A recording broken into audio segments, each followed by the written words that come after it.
સમાચારમાં આગળ વાત કરીએ ખેડા જિલ્લાની તો દેવનગરી મહેમદાવાદ પવિત્ર વાત્રક નદીના કિનારે આવેલ સિદ્ધિવિનાયક દેવસ્થાન ખાતે ગણેશ ચતુર્થીને લઈને ગજાનન મહારાજની સ્થાપના કરી પૂજન વિધિ કરવામાં આવી હતી। મંદિરના ટ્રસ્ટી એવા નરેન્દ્ર પુરોહિત તેમજ તેઓના પુરોહિત પરિવાર સાથે તેમજ યજમાનો દ્વારા પણ નિજ મંદિરમાં જય દાદાનો પંડાલ બનાવવામાં આવ્યો છે।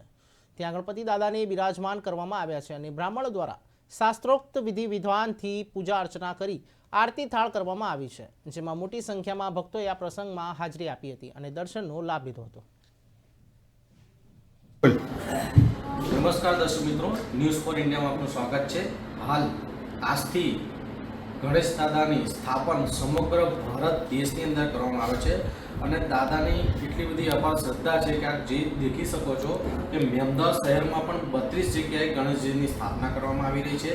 ત્યારે આજે મહેમદાવાદમાં દેવનગરી કહેવાતી મહેમદાવાદમાં પવિત્ર વાત્રક નદીને કિનારે આવેલ શ્રી સિદ્ધિવિનાયક દેવસ્થાન, જે હાલ એશિયાનું સૌથી મોટું મંદિર એનું બિરુદ મળેલ છે અને અહીં આગળ ભક્તોની એટલી બધી શ્રદ્ધા આસ્થા છે, કારણ કે આ નિજ મંદિરની અંદર લોકોના એટલા બધા કાર્ય પણ થાય છે। લોકમુખે ચર્ચા મુજબ એવું પણ કહેવાય છે કે અહીં આગળ ઉલટો સાથીઓ સીધો સાથીઓ એટલે કે જે કોઈની મનોકામના હોય એ પહેલાં આવે તો એ ઉલટો સાથીઓ કરે છે અને પછી એમની મનોકામના દાદા પૂર્ણ કરે તો સીધો સાથીઓ કરવામાં આવે છે।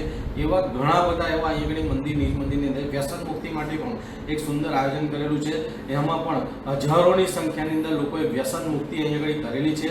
એ જ રીતના આ સિદ્ધિવિનાયક દેવસ્થાનની અંદર સોશિયલ કામ થાય છે, ધાર્મિક કામ થાય છે, સેવાકીય કાર્યો થાય છે, એની અંદર દત્તક લીધેલી દીકરીઓ પણ છે। એટલે આવા ઉમદા કાર્યો આ સિદ્ધિવિનાયક દેવસ્થાનના છે। તો સિદ્ધિવિનાયક દેવસ્થાનનું આ મંદિર છે તો એની અંદર દાદાની સ્થાપના કેમ નહીં, એટલે દર વર્ષે અહીં આગળ બી એક પંડાલ બનાવવામાં આવે છે અને એમાં દાદાનું સ્થાપન કરવામાં આવે છે। એમાં ડેલી સવાર સાત આરતી કરવામાં આવે છે, થાળ કરવામાં આવે છે અને મોટી માત્રાની અંદર ભક્તો દર્શનનો લાભ લે છે। વિવિધ આ જે દાદાના 9 દિવસ હોય છે એમાં વિવિધ ભજન મંડળીઓ પછી અનેક કલાકારો જેવા ડાયરા ભજનો જેવા કાર્યક્રમોનું પણ આયોજન કરવામાં આવે છે। તો આ વિશેષ માહિતી માટે આપણી પાસે મંદિરના ટ્રસ્ટી શ્રી નરેન્દ્રભાઈ પુરોહિત, જેઓને લોકો પ્રેમથી મામા કરીને બોલાવે છે, તો એ મામાને જ આપણે પૂછીશું કે તેઓ આ વિશે વિશેષ ઝાંખી શું આપવા માંગે છે। શું કહેશો પુરોહિત સાહેબ? જય ગજાનન મિત્રો, સિદ્ધિવિનાયક દેવસ્થાન દેવનગરી મહેમદાવાદ મેનેજિંગ નરેન્દ્ર પુરોહિત છું।